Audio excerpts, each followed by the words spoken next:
From the most trusted names in local news, KDPG Sunday Edition. Good morning and welcome to the KDPG Sunday Edition. I'm Ken Rice. The natural gas industry will be back in the national spotlight this week. President Trump is coming to Pittsburgh on Wednesday to address the Shale Insight Conference. The president has undone some of the environmental regulations put in place under President Obama and recently visited this area to tout construction of the cracker plant that'll use a byproduct of fracking to create plastic. This morning, here to talk about the president and the natural gas industry is the leader of the Marcellus Shale Coalition. David Spiegelmeier is president of the coalition, which represents dozens of natural gas companies that drill in the Marcellus Shale, above which much of Pennsylvania sits. We're also joined by Jerry Miko, senior assistant managing editor for the Pittsburgh Post-Gazette. Jerry, always good to have you along. Mr. Spiegelmeier, welcome. Thank you for being here. How does one get the president to come and attend their conference? Did you put out the invitation? Did the White House offer the president? How's it work? It's a little bit of both. We certainly extended an invitation to the president to speak at our conference. We're living in an energy-enabled economy, and the president certainly gets how important natural gases and the development of our own energy here in America is for not only our economy, but for jobs here in our region. Our building trades are at full employment here in Western Pennsylvania. There's certainly a marriage to be had with a growing economy and what's happening in the energy sector here in America. The president has been good for the fracking industry? I would call it for the natural gas industry. Fracking is a 5-day completion process in the 50-year life of a well. I wouldn't really call it the fracking industry. It's the natural gas development industry, and it's been transformative for our region. We've gone from a period of scarcity and high price in natural gas just a decade ago to a period of now abundance. I say a generation of abundance and affordability. Our area utilities, Columbia, PA, and People's Natural Gas, we're going into winter. Consumers would like to know their natural gas rates are 70% less than what they were a year ago. Their natural gas commodity rates have dropped that much in a short period of time. But the president has been good for the industry? Yeah, absolutely. He certainly In what way? supports job growth. He embraces the development of natural gas. You see some opponents that are trying to eliminate that technology. Yeah, I would share with you the technology used to grow natural gas, fracking being a part of that, or hydraulic fracturing being a part of that, has taken us from a period of 60% dependence on foreign sources of energy to now to be energy secure and energy independent. I'm asking what the president has done. What has Donald Trump done for your companies? Yeah, I think it's fair to say that he has embraced the technology and supported it. I'm looking for real specifics. What has he done? When what folks rules say has he changed? There hasn't been a huge rollback on. There's been rhetoric about rolling back regulation. There hasn't been regulation rollback. It's more than rhetoric. He has moved to reduce the methane regulations, correct? Methane regulation in Pennsylvania is being managed by our DEP. Our operators have every incentive in the world to capture every molecule of natural gas. As I mentioned a moment ago, natural gas commodity rates are far less than they were. We sell natural gas. We need to get methane to the burner tip and to the meter in order to make money at what we do. Here's the headline from August 29th from Reuters. Trump EPA proposes scrapping methane limits at oil and gas operations. Isn't that the kind of thing that your industry welcomes? I would say that's proposed, and the answer is no. We've worked very, very hard to modernize regulation, to make sure that we have a strong regulatory footprint here in Pennsylvania to make sure it gets done correctly. I grew up in Pennsylvania. Nearly all of our operators are Pennsylvanians. We care deeply about how natural gas is developed here in our Commonwealth. Jerry, I'll let you jump in here. Just one more try at this. If the president is a friend, if you see him as embracing the industry, as you've said, I'm asking you, what specifically has he done? Okay. And I'm not sure I've heard the answer. I'll give you an example. Okay. We have a blockage to get natural gas into New England.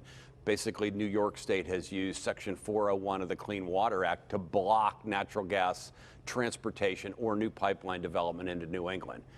What he's trying to make sure happens is that the federal rules are followed and not used in a political fashion to block pipeline development. Access to get gas to consumers is absolutely critical to development, and he has worked to try and make sure the federal rule applies in the administration of Section 401 of the Clean Water Act. So there, he's been very supportive of our industry. Correct. All right, Jerry.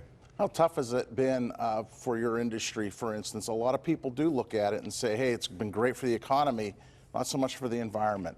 The environmental part of this is important to a lot of people. In the industry, I don't know if you've done enough, at least getting the word out there to people that you're also good for the environment. How do you get that message across? It's a great point, Jerry, and I would share with you, everyone in our coalition cares deeply about the environment. We're all Pennsylvanians. We like to hike, we like to bike, we like to hunt, fish, camp, and make sure our legacy is positive here in the Commonwealth.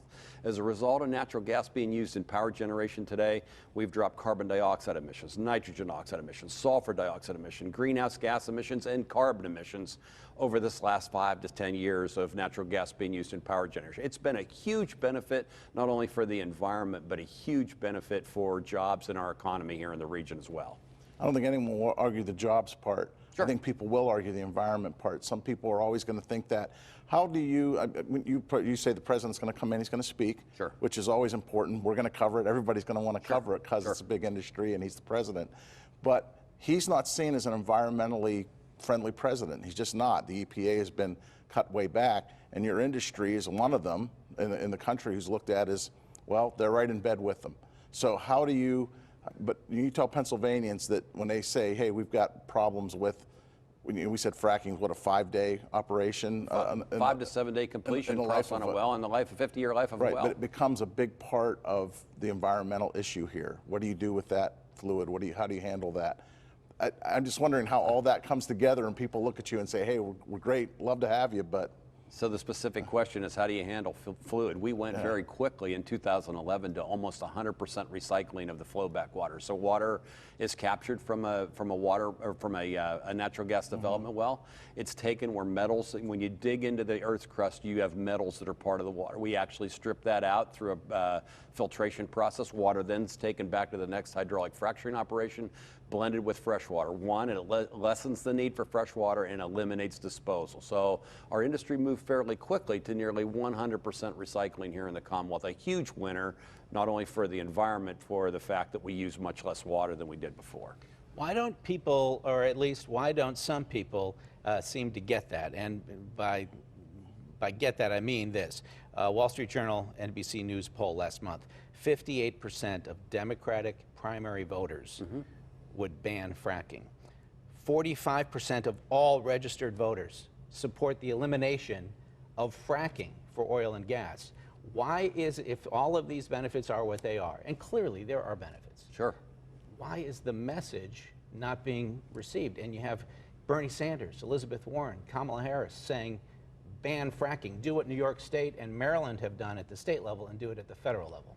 You know, I find that folks that aren't familiar with the process are the first to throw rocks. I think you just saw a week ago where Connor Lamb talked about how this isn't a Republican or a Democratic issue. Energy development is a middle class issue and important for our country and important for our region. Bob Casey said the same thing, that it doesn't have to be an environmental or you can have environmental compliance and energy development here in our country. It's not a Republican or a Democrat issue, and I don't think we've done a great job of trying to connect the dots of what hydraulic fracturing means to America. It's nearly every single product that we touch in America today is developed through natural gas, all steel, glass, plastics, chemicals, fertilizers for our food, powdered metals, pharmaceutical medications, and today 1 in 3 electrons are manufactured through the use of natural gas. It is absolutely critical to nearly every single consumer product we touch, and the reliability that we expect upon at our home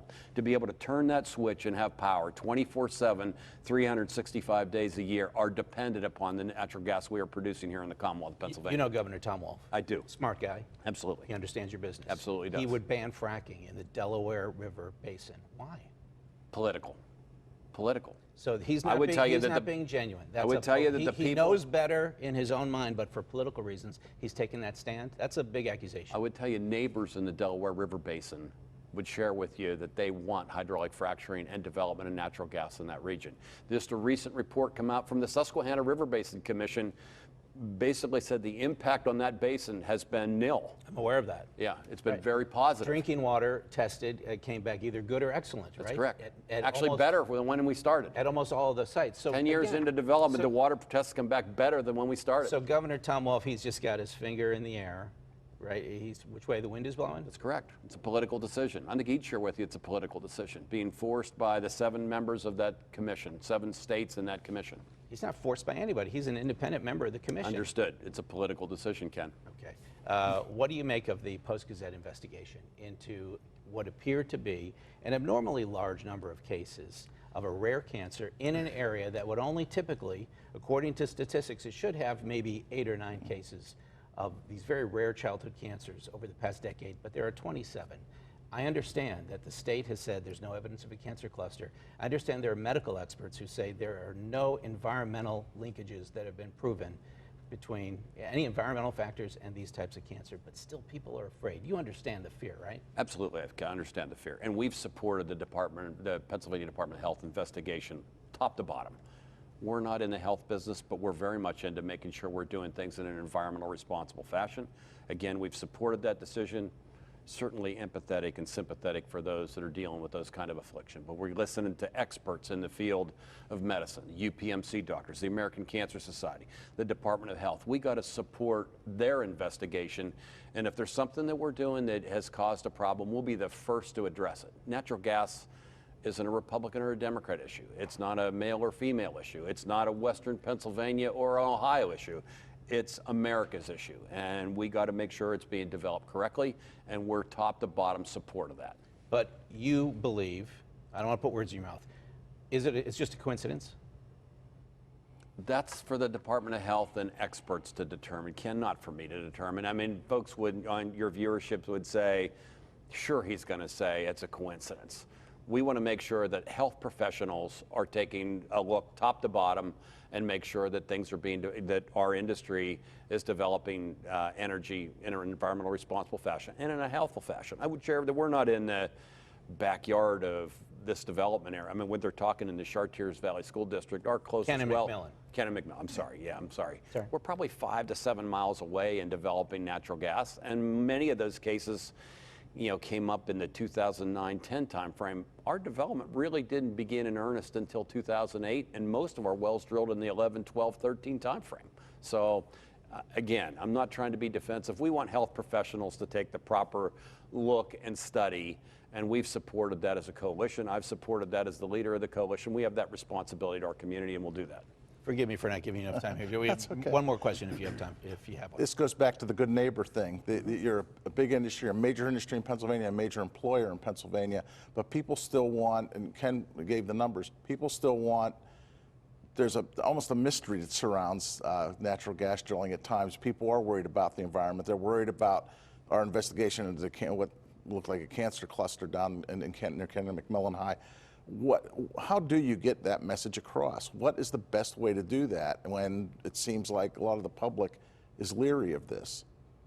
Yeah, it's a really good question. It's one that you've had a number of public meetings, and we've certainly supported, again, the Department of Health, the American Cancer Society, UPMC, health professionals to get engaged and to make sure there's a look top to bottom and what's going on in that region. I understand there's some radioactive materials buried in that area, not from our industry, but from history. Decades ago, that's correct. Right. And so there needs to be a comprehensive look. It's easy to try and point out or pick at a single industry. Again, my response is, let's allow our health professionals and Department of Health to take the proper approach there and not necessarily point at a single industry. Let's allow that investigation to take its course. You would ask those families, those parents, to be patient.